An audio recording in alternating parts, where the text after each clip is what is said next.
A combination of Tesla, Apple, Dyson, and a little bit of Nike? If it sounds weird, don't worry, we'll break it all down with the CEO of recovery technology company Hyperice right here at the Nasdaq. Hello everyone, this is Jabari Young here at the Nasdaq, and I am joined by Jim Huether. He is the CEO of recovery technology company Hyperice. And Hyperice, you've probably seen it everywhere: Target, Best Buy, Walmart, they're all over the NFL sidelines. But Hyperice is a technology company, once valued over $800 million. We'll get into that a little bit later. And it is the maker of the precision massage gun, right? Massage gun, let me get that out of here. Device HyperVault. I use this technology all the time, as well as the Normatec Goes. Jim, thank you so much for the time, man. Welcome back to the Nasdaq. Thank you, Jabari. Pumped to be here. Absolutely, man. Listen, we're sitting in a historical time, right? I don't know where you was when Vice President Biden decided to step down, but I was talking to my daughter. I said, you know, this are interesting times that we're in. Let me ask you, man, when you heard the news, what was your reaction to it all? I was kind of expecting it. I followed on Twitter, on X. I saw kind of the news and what was coming. So I did expect that was going to happen on Sunday. I was surprised. I had family members in town, and there was a little bit of the divisiveness in the house, just on different sides of things. So I wasn't too surprised, but still, I think everything that's happened over the past couple weeks has been just, you know, giving us a really good high-level look on what we really need this to be and how we need to focus on unity. Yeah, absolutely, man. I mean, really, I got off of a trail run, or hike, I should say, and look at my phone because it was in my car, and the first thing I see blowing up, it all happens. But I tell people it's a very historic time. 1968 was the last time something like this happened. It is. Unbelievable. Yeah. Well, listen, we're at the Nasdaq, right? So you got to give me a stock for those young investors. What is Jim? What are you looking at? What has been good to you? What would you recommend that an investor, maybe a young investor, what they should be looking at? I'm still big on Tesla. I'm big on Tesla. I'm a huge Tesla fan personally, a product guy, obviously a technology person. I've been in on Tesla for 10 years. I think what they're doing in robotics is going to be really outstanding and futuristic. And I think every time you doubt Tesla, they come back with something big. There's a strategic move, they outpace forecasts, whatever it may be. So I'm big on the vision. I love it. They're going with technology, and I would never bet against them. I'm scared, though, man. Every time I think about buying a Tesla, I'm like, what if Elon don't like something I tweet? Is he going to turn my car off? I don't know. But hey, but listen, man, you guys are working on something special, too. And before we get into that, happy belated anniversary. 10 years at Hyperice as CEO, man. You joined our company in 2014, February, if I believe, right? Correct. And now 10 years. So I definitely want to get into what it takes to do that. But let's jump into some news right fast, man, because Hyperice, you guys announced a collaboration with Nike, right, to build this very thing. Let's bring this thing up on here. Look at this beautiful sneaker. It's like the electronic sneaker, right? it's all over the internet. I see the buttons, man. You see the little device where you got to charge it in. Listen, man, this is a sneaker that has been in development for 2 years, and now you collaborate with Nike to help athletes pre-recovery, right? And so before they start to get on the court to recover and go through those drills, this is helping them start. This is helping their body get used to it or get ready to amp up for the recovery. Take me inside of this sneaker. How did you do it? Why Nike? Yeah, so this is very, very innovative, and it's really a years and years and a culmination of a lot of hard work from product development teams, but also we've had a good relationship with Nike for a long time. I know you know the history of the company and the founding. Founder Anthony Katz had a good relationship with Kobe Bryant. The name Hyperice was actually inspired by Nike's Hyper Dunk Nike shoe, right? So we always had this authentic connection with Nike, and both companies have always been really focused on the athlete. That's what makes, when you think about Nike and the innovation and the progress they've made throughout the years, you think about the athlete first, right? And it's very similar with Hyperice on the recovery side. So Nike was the company in shoes, apparel. They're obviously the most creative, the most innovative in our opinion. And Hyperice being that in recovery and innovation and product development, it just made a lot of sense to come together on a collaborative product. So this is extremely innovative. This product is called the Nike and Hyperice boot. And it has a combination of dynamic air compression, some of the technology from the Normatec devices, which obviously you've tried. I love them. Yep, they're great. And the Venom using hyperheat technology. So that combination of air compression and heat allows for kind of an exponential impact with heat and compression. We've given this to over 250 athletes. The response has been incredible. Athletes are saying it makes their feet feel light and free. And also has a lot of great work on the ankle. So it's both ankle and foot. Recovery, added mobility, range of motion increases, And obviously, the heat helps get deeper into the tissue. Yeah. Now, I remember when you were selling me on the Normatec Go product, right? And you were saying, well, listen, the calf was one of the most important things in your body because it pumps blood up, right? And ever since you told me that, I've been like, man, you got to use these. This is going to help prevent blood clots. What is this sneaker? What is this going to help health-wise? Because, again, you're saying the heat and the compression all in your foot. Like, how does that help an individual, a human body? Yeah, really. So the goal is to create a healthy body, right? And that's one of the reasons we launched this shoe for the athlete first, right? It's performance, it's longevity, it's recovery, and it's warm-up.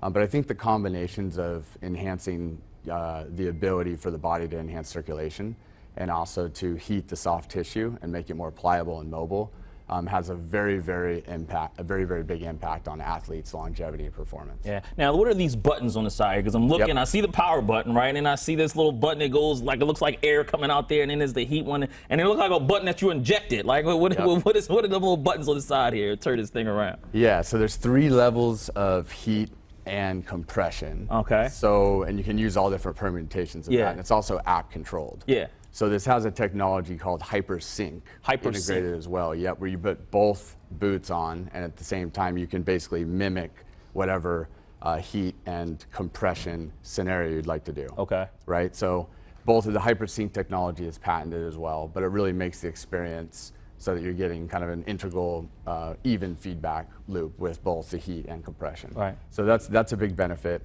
I think there's a dual bladder system that integrates into the technology with the heat. So there's multiple parts that are kind of, think about squeezing on the foot and also up into the ankle, right? And then adding layers of heat into the tissue. Wow. So both of those benefits are tremendous. And again, the athlete feedback is just off the charts. Yeah, man, talk about technology. These look like the real Marty McFlys, man. I mean, this is amazing, man. Listen, you're going to have to tell me, though, right? I don't want to drop this thing because I don't want Nike to get on me. But you're going to tell me, like, well, you know, I'm looking online, and it's when I first started to see the reaction, people are like, all right, what's the price point? Like, how much is this going to cost? Because this thing looks very expensive. And Normatec and the products the Hyperice make, y'all not cheap, right? But at the same time, I would imagine that the price point for this is not going to be your average $100 sneaker. Yeah, so we haven't came to that part yet. We haven't got into like the exact launch date and details and price. We're not there quite yet. Right now we're getting the athlete feedback and the testing. But I will say the first person that kind of announced the shoe to the world was LeBron. Yeah. He posted on social, as you may have seen on his Instagram story, and it just went completely viral. Yeah. All the sneakerhead culture. Everybody who's into technology, obviously all the Nike and Hyperice fans were coming saying like, we got to get that shoe, we got to get that shoe.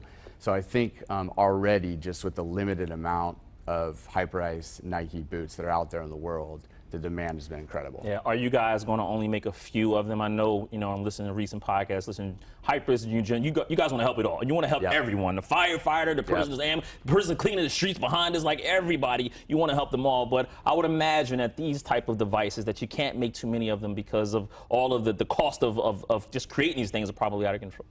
Yeah, well, I do think that this is the beginning of a very big category. Right. I think that this, you know, the Hyper boot, let's call it the Nike and Hyperice boot category, could be very, very large. Yeah. Right, because we've seen throughout the history of Hyperice, the launch of the massage gun was a Hypervolt. We did it again, obviously, with acquiring Normatec and the air compression. That was something that didn't really exist, right, until we democratized it as a company. I think this has an even bigger potential because this is something that everybody values. Your foot as an athlete is an integral part of everything you do. Yeah. Right? Yeah. And you've seen all the injuries around ankles, Achilles, right? There's so many injuries too that we think that this can help with. Yeah. So long term and big picture, I think this is just the very beginning of something that gets into a very big space about wearable technology in shoes and also apparel. Yeah. What would, if an investor was watching this interview, we hope that you are, what would you tell them about how this is going to help Nike, right? Because if you look at the year that they've had and covering, and people talk to people who cover the industry as well as pundits, they will tell you that Nike's been struggling a little bit in the innovation department, right? As they try to right some wrongs that they probably have done. Still a dominant country, right? Talking about over $100 billion company and saying market cap wise, so they ain't no slouch. But I'm looking at the younger generation. They're starting to wear the new Balances, and even Reebok's getting back in. But Nike's still king. But how is this going to help them long term from the innovation department? Yeah, so in my opinion, Nike's a 60-year-old company, right? They've been around for 60 years. And this is one of the world's most iconic companies, right? You'd never want to bet against Nike. When you look at any innovative company over the years, there's going to be little ups and downs and mini blips, so to speak.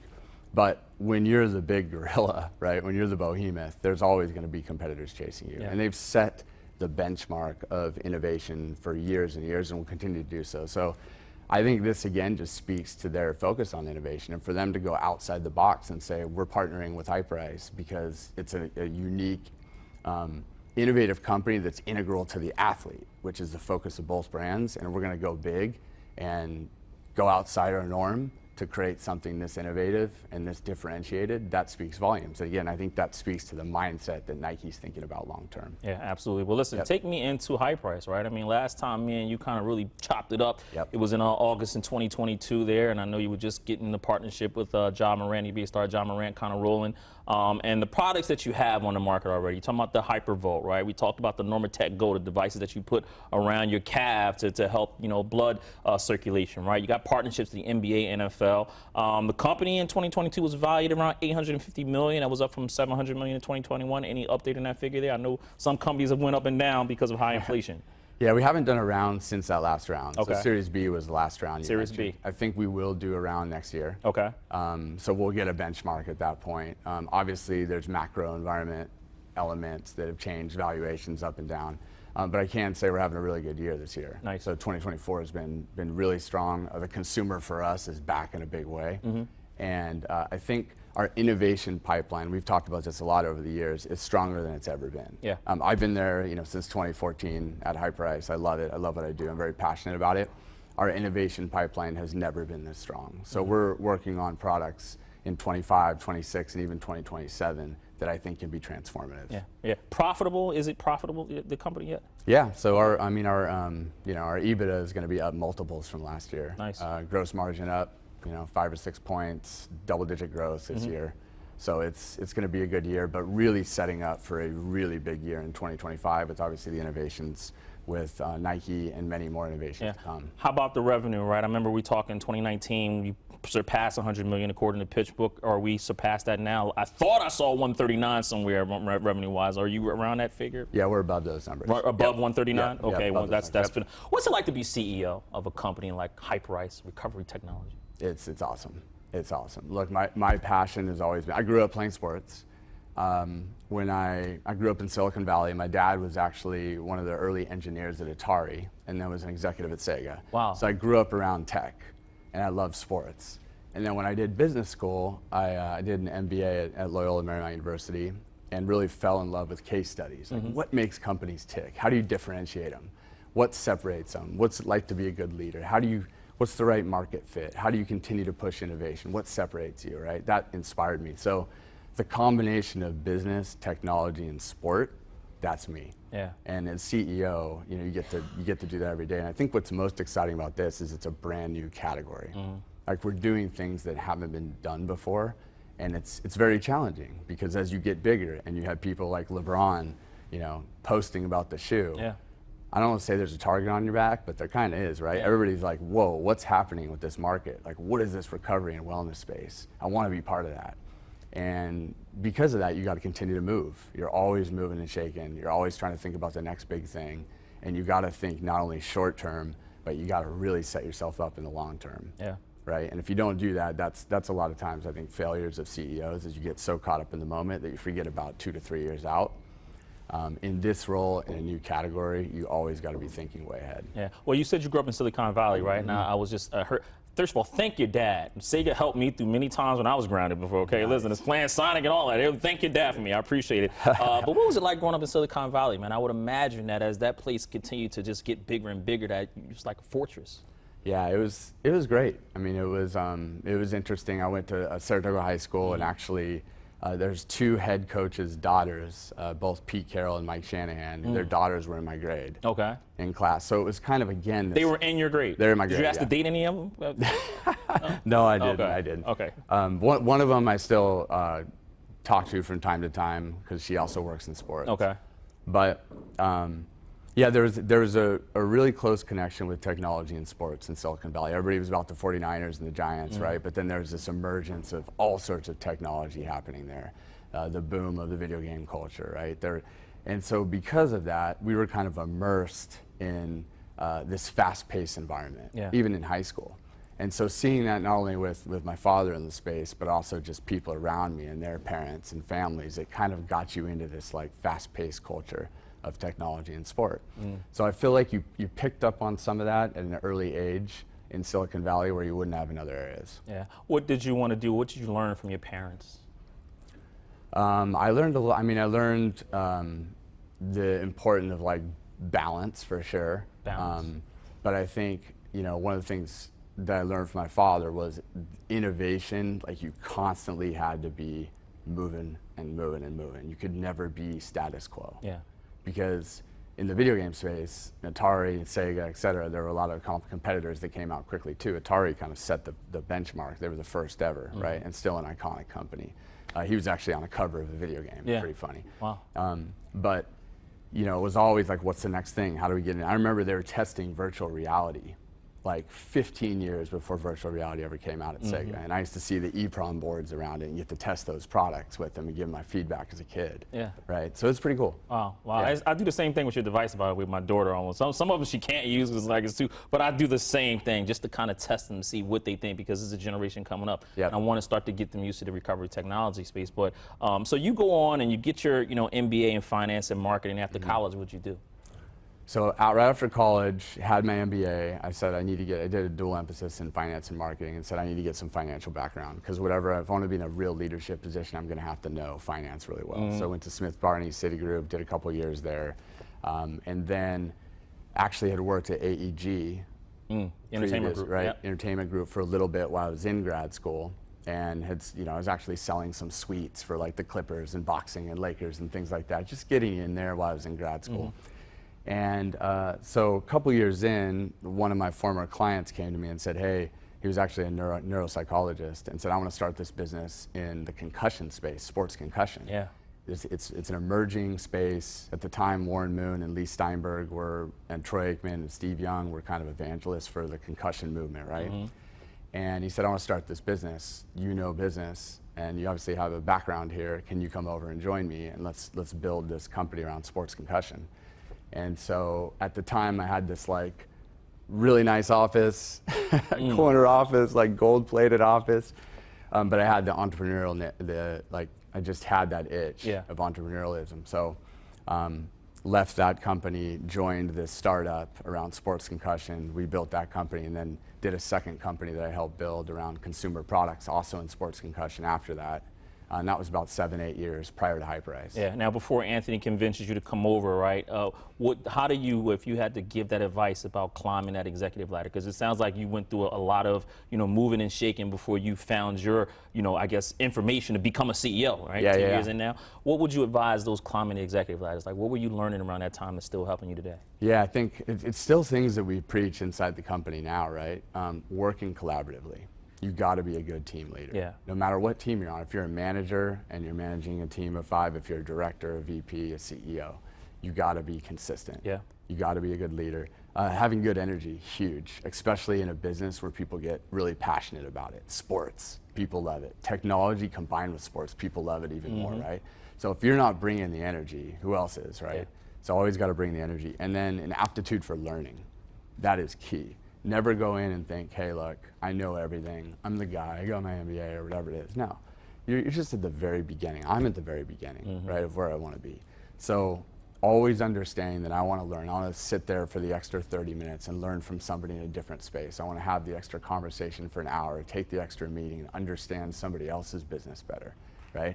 That's all been crucial kind of in my development. And hopefully that, continues to move throughout the organization of Hyperice. Most definitely, most definitely. And listen, now 2014 again, that's when Anthony Cass, the founder of Hyperice, they come over and they recruit. And one of the first things that you guys do is you go to Kickstarter, right? We talk about how you built this company because entrepreneurs looking at this, they may say, I want you to start a recovery tech and I have this device idea, but you guys go to Kickstarter to try to raise $100,000 to help expand the Viper, right? That roller foam device. And you came away raising over $270,000. Why Kickstarter? Because I remember in an interview you saying, hey, listen, that was more marketing for us to get more known, and it sounds like it helps you a lot. It was. So When I met Anthony in 2013, actually, we just had lunch. Someone introduced us, right? And we had, a good lunch. There was no, at that time, it wasn't, hey, you're meeting to join Hyperice. It was just two people getting together. Both were in the sports space. And he had an awesome product, the ice compression device, which you've probably seen that Kobe was wearing, and he had all sorts of pro athletes that were already using the device. And there was early stages of a really cool brand, right? Some of the stuff, he's great at brand marketing, creating awesome, aesthetically pleasing videos that drive people in, right? So there was some really cool stuff, which is what drove me. When we had that meeting, there was a Viper product that was an early prototype, and one of the things he and I aligned on is, hey, we wouldn't want this company to be a sporting goods company. We want this to be a technology company. We want it to be a company that's rooted in innovation, right?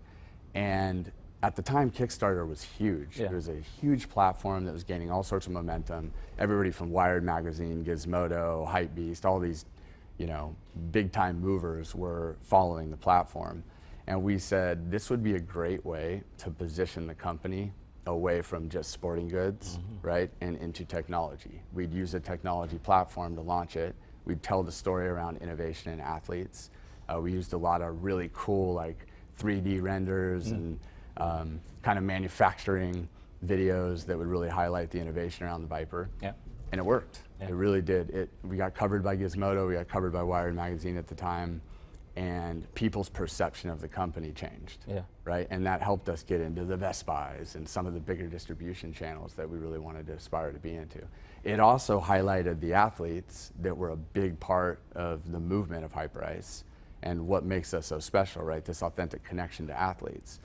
So it was a calculated decision for us, and we did kind of need the money too. I'm not going to sugarcoat it. The money was good. I was going to say, you don't go to Kickstarter to be shown. You needed to raise money, but again, you come away. Were you surprised at all by the amount of the support that you receive? I mean, it's a hit or miss when you go to Kickstarter. I'm sure people do it all the time, and you go with an aim. Some people come away with more, less. Were you surprised at the reaction?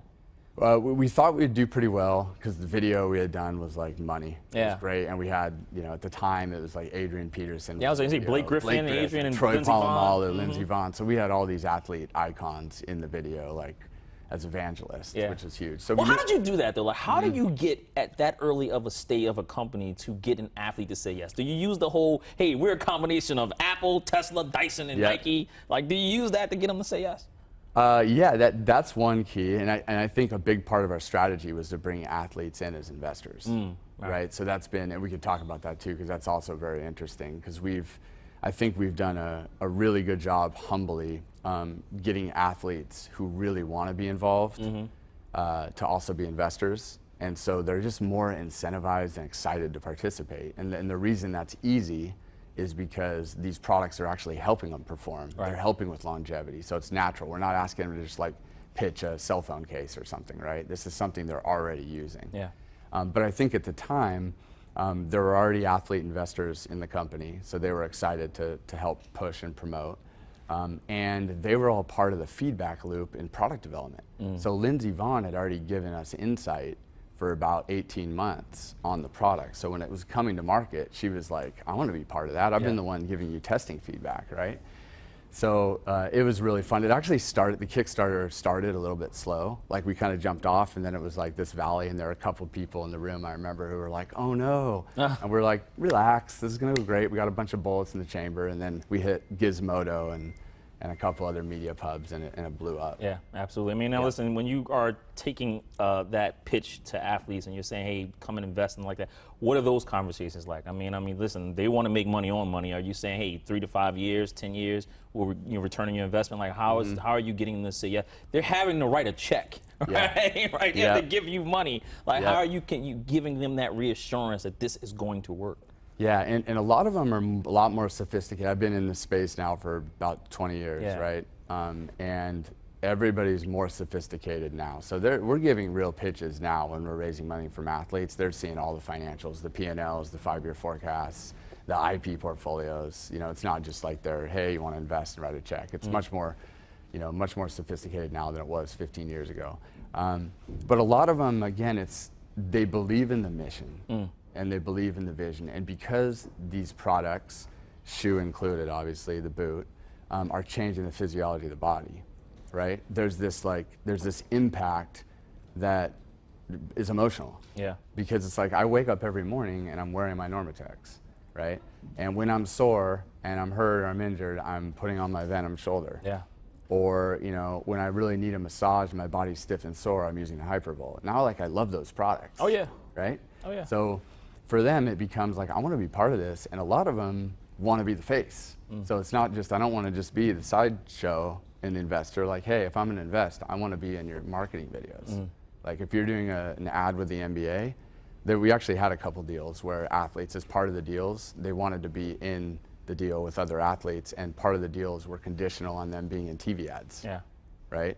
So I think that just speaks volumes for, you know, the category and the company and the reputation we built with athletes, where they want to be part of the mission and the movement. Yeah. 10 years in, right? You have to go back and describe Hyperice's business parable, right? Like, what would you want an entrepreneur to take from the journey, right? You go from Anthony Katz and his, you know, what he wanted to do. I remember him and the Normatec CEOs kind of getting in the same room and saying, look, we're making a doing, let's combine, right? And they acquire, you guys acquired that company. I remember covering that in 2020. And so, but what would you want an entrepreneur to take away from Hyperice's journey? And again, still a long way to go. Yeah, I said three things.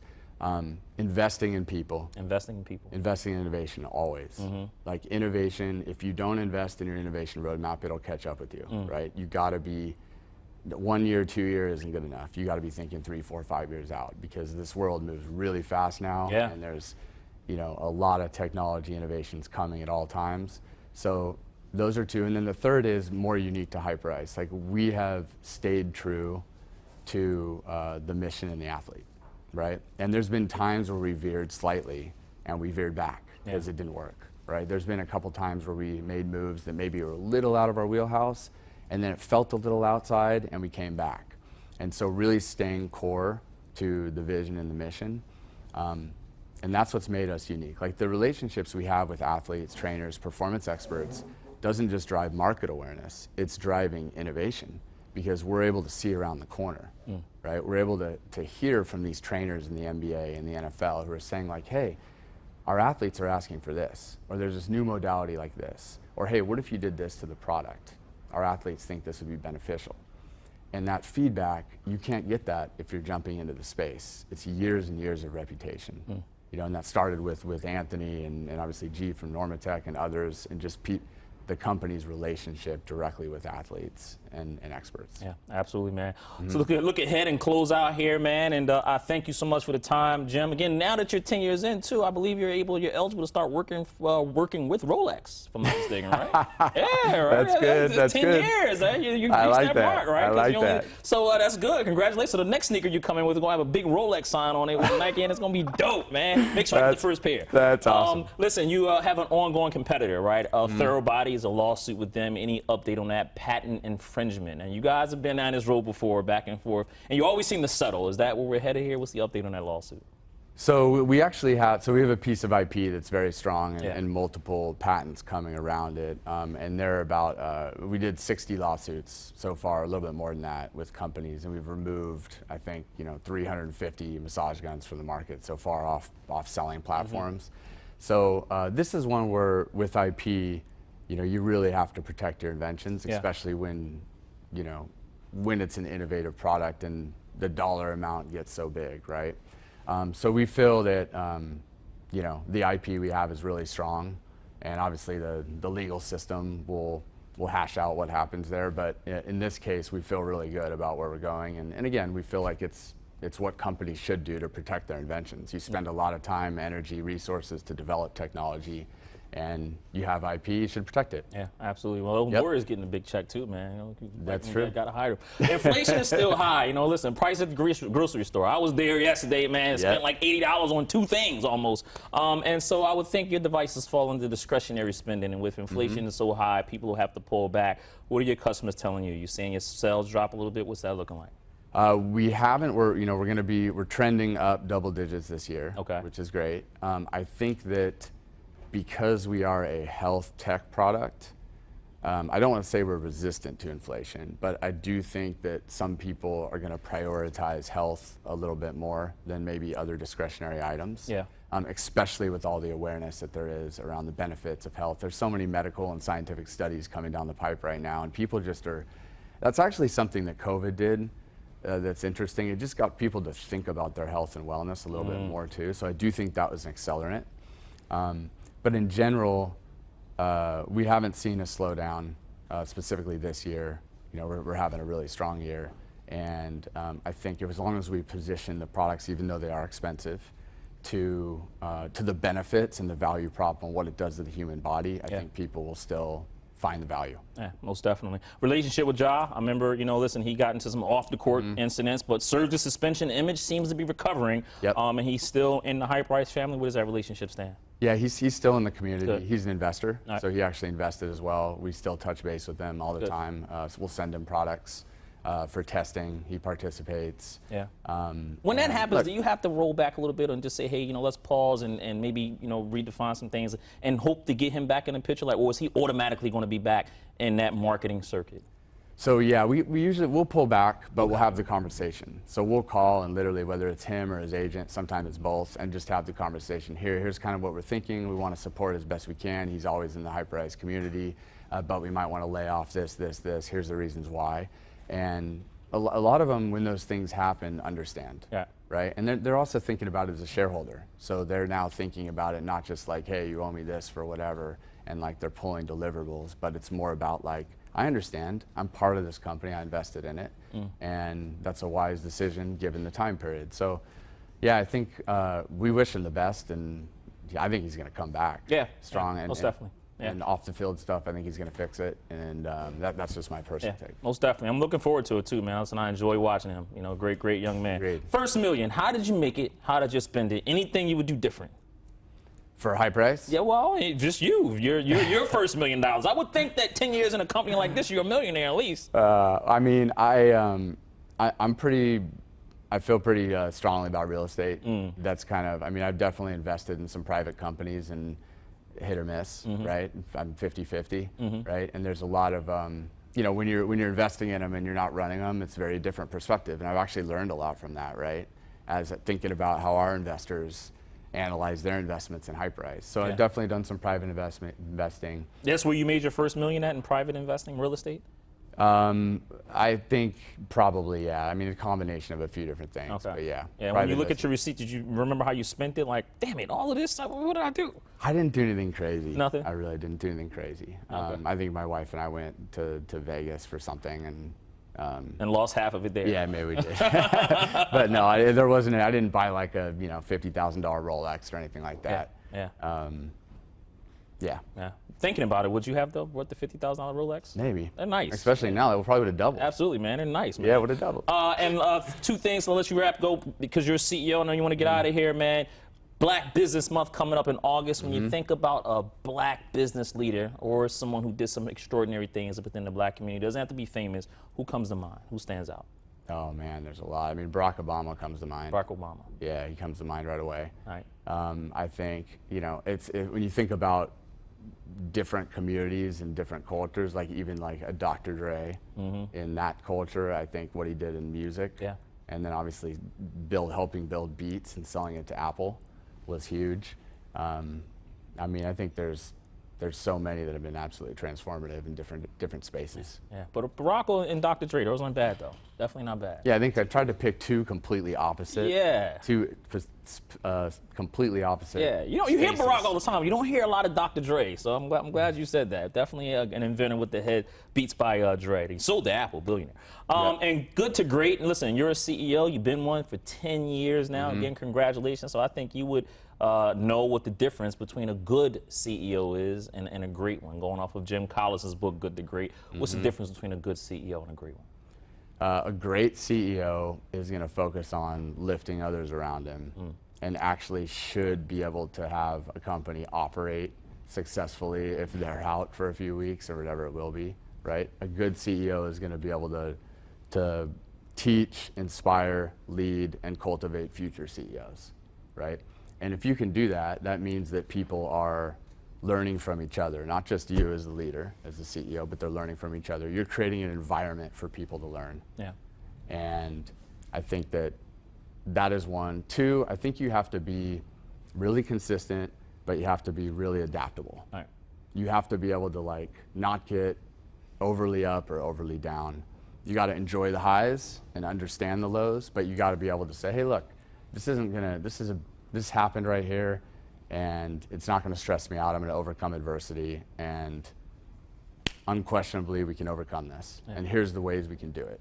So you got to be a little bit unflappable. That doesn't mean that you're not going to have the downs. You will, but you need to be able to respond quickly and lead and not be scared of things that are, outside the norm. Yeah. You got to be able to take some risks and understand the consequences of the risk, then own those risks. Absolutely. Well, listen, man, this is not a risk. This is a reward almost. I mean, 2 years in, let me put this thing up there again. Congratulations, man. You finally got this thing on. I cannot wait we just see all these things on the street.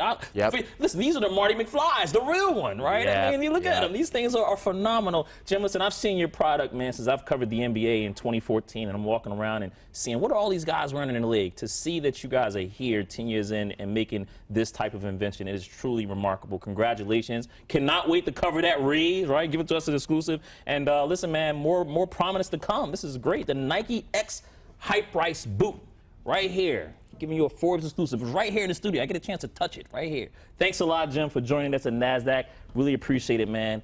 Continue success. Appreciate it, Jabari. Thank you. No problem. It's been a pleasure.